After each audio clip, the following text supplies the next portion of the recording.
Sebelum kita memulai pelajaran pada sore hari ini, kita akan memberikan lagu Indonesia Raya terlebih dahulu agar jiwa nasionalisme kita semakin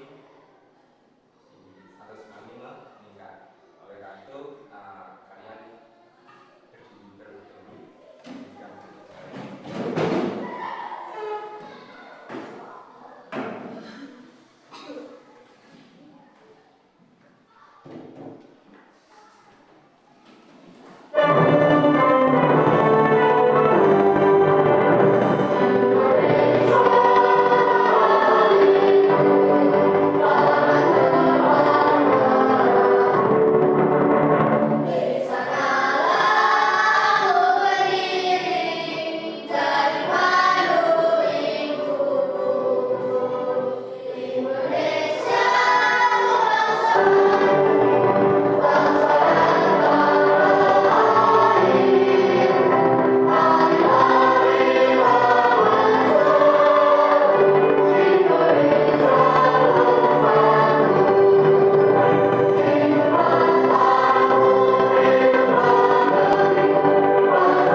Dari kita mendengarkan lagu Indonesia Raya, maka kita diharapkan bisa meningkatkan rasa cinta tanah air kita kepada negara kita yaitu Indonesia, sehingga semakin memupuk persatuan dan kesatuan.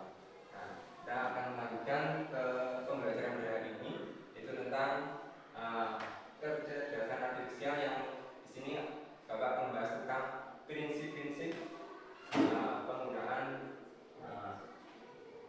kecerdasan artifisial yang bertanggung jawab. Karena dengan kita menggunakan kecerdasan artifisial yang bertanggung jawab, maka akan menghindarkan kita dari segala bahaya, baik itu bahaya di lingkungan ataupun bahaya di media sosial. Nah, mungkin kalian ada yang sudah pernah menggunakan beberapa kecerdasan artifisial, misalnya kalian menggunakan YouTube dengan melakukan perintah untuk mencari informasi tentang video pembelajaran atau video tentang sejarah. Itu merupakan contoh penggunaan dari kecerdasan artifisial, sehingga kita dalam menggunakan dapat lebih bertanggung jawab, sehingga tidak menggunakan dengan hal-hal yang tidak baik.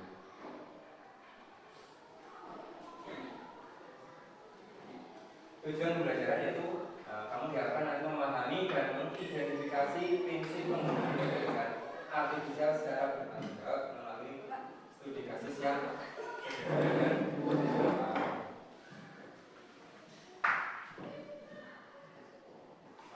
kita bahas lagi tentang AI. AI itu apa? Teknologi yang meniru kecerdasan manusia. Yang digunakan dalam aplikasi sehari-hari seperti asisten virtual, Google Assistant, atau banyak sekali yang sudah, misalnya kalau di ada di sekitar kita dan hadir saat Anda meminta asisten suara memutar lagu favorit atau saat chatbot membantu Anda dengan mengajukan pertanyaan ke layanan pelanggan. Selain itu, AI juga membantu Anda untuk memandu pulang rumah atau bepergian ke melalui aplikasi navigasi, dan bahkan bekerja di balik layar saat email Anda menjadi spam. Namun, pernahkah Anda memikirkan tentang prinsip-prinsip yang memandu pembuatan sistem AI ini? Serta bagaimana cara kita memastikan bahwa sistem AI tersebut andal, adil, dan menghormati privasi kita? Perjalanan menuju AI yang bertanggung jawab dimulai dengan membangun kepercayaan berdasarkan 6 prinsip utama, yaitu akuntabilitas, inklusivitas, keandalan dan perlindungan, keadilan, transparansi, serta privasi dan keamanan. Tujuan dari berbagai prinsip ini adalah untuk menciptakan sistem AI yang tidak hanya bermanfaat bagi masyarakat, tetapi juga menghormati hak dan nilai-nilai individu. Mari kita simak satu persatu. Pertama, akuntabilitas. Bukan hanya terkait dengan pembuatan sistem AI, tetapi juga terkait dengan penerimaan tanggung jawab atas dampak yang berpotensi terjadi. Peran dan tanggung jawab yang konkret harus ditetapkan dalam tim pengembangan dan seluruh organisasi. Kedua, inklusivitas, yaitu tentang merancang solusi AI agar manfaatnya dapat diakses oleh semua orang. Ketiga, yaitu keandalan dan perlindungan. Hal ini dapat dicapai melalui pengujian yang ketat, validasi, dan pemantauan yang berkelanjutan. Langkah perlindungan meliputi antisipasi kegagalan, penanganan kesalahan, dan perlindungan dari serangan. Keempat adalah keadilan, yaitu tentang perlakuan adil yang tidak memihak sebelah terhadap semua individu. Penilaian secara rutin akan memastikan bahwa sistem AI tidak memihak kelompok tertentu. AI terus melakukan pembelajaran berkelanjutan yang dihasilkan dari pengalaman, umpan balik pengguna, dan perkembangan di lapangan untuk terus meningkatkan sistem dan praktik AI. Selain itu, kolaborasi dan dialog terbuka dengan berbagai pemangku kepentingan termasuk pengguna, mitra, pembuat kebijakan, dan masyarakat luas pun sangat diperlukan. Kepatuhan terhadap semua undang-undang dan peraturan yang relevan dan terkait dengan AI harus menjadi komitmen bersama. Komitmen tersebut perlu didukung untuk menghasilkan kebijakan AI yang berdasarkan dan terinformasikan dengan baik sehingga dapat menyeimbangkan inovasi yang melindungi pengguna.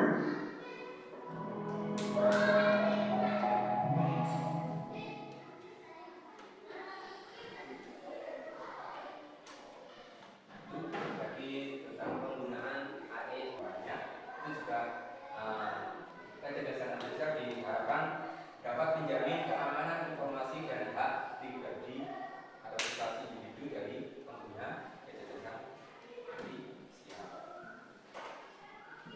Untuk keamanan, lindungi data pribadi pengguna secara efektif sehingga mengimplementasikan protokol keamanan yang kuat, selalu melakukan audit dan pemantauan sistem. Dan menggunakan pengguna harus bertanggung jawab atas keputusan AI yang harus transparan, dapat dijelaskan dan memastikan informasinya itu benar atau salah.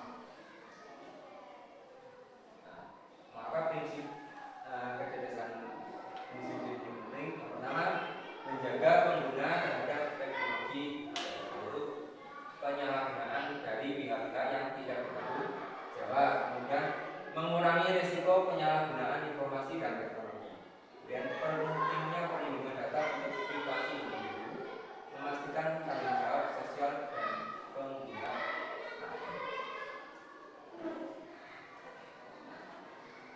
Ini mengatasnamakan menirukan suara seseorang dan menggunakan nama orang lain itu merupakan dari penipuan. Dan mengimplementasikan prinsip kecerdasan artifisial yang bertanggung jawab itu sangat penting. Hasil menunjukkan peningkatan kepatuhan deteksi penipuan. Jadi penggunaan kecerdasan artifisial harus selalu etis dan transparan. Ini contoh penggunaan AI dalam pendidikan. Meningkatkan pembelajaran murid. Dengan kamu membuka YouTube, kamu bisa mencari data tentang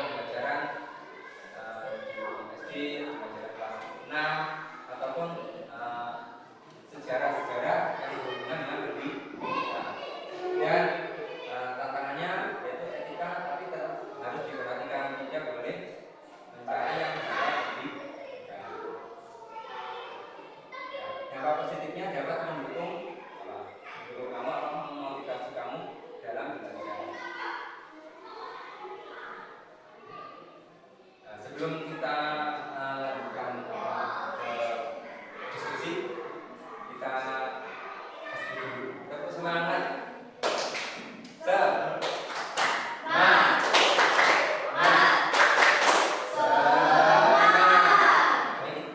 Bapak akan membagikan LKPD lembar kerja nanti didiskusikan bersama teman. Nanti setelah berdiskusi nanti dipresentasikan di depan bersama kelompok.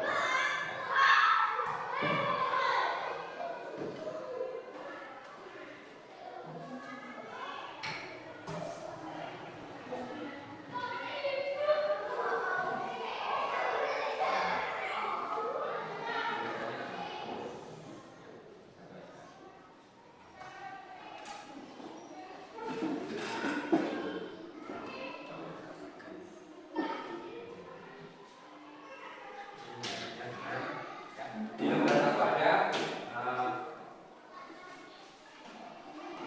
prinsip-prinsip ya, itu ada prinsip-prinsip, kemudian kamu definisinya ada, kamu mencari definisinya, dicocokkan definisinya.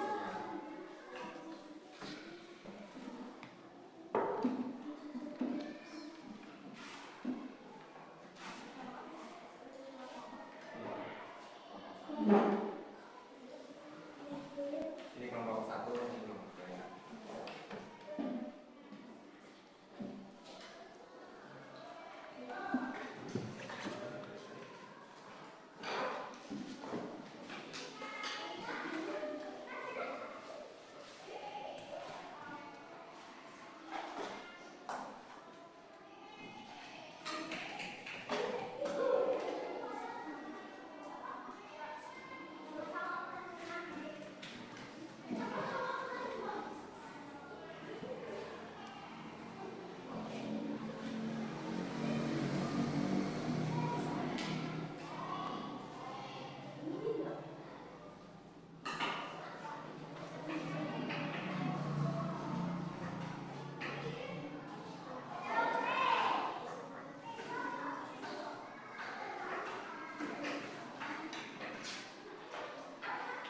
Selesai?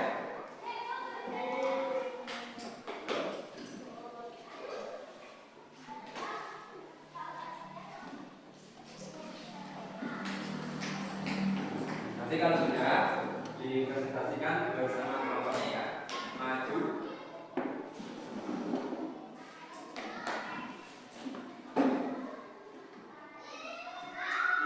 Siap? Kelompok berapa dulu yang maju? Kelompok satu, yang maju bersama-sama.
kemudian privasi, bahwa data yang kita lindungi, data pribadi kita itu dijamin keamanannya oleh kecerdasan artifisial.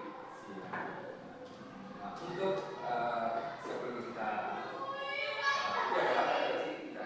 Jadi dengan mempelajari prinsip kecerdasan artifisial, maka kita bisa menggunakan kecerdasan artifisial secara bertanggung jawab. Nah, untuk sebelum kita akhiri karena pembelajaran sudah selesai, untuk tugas yang di rumah nanti kalian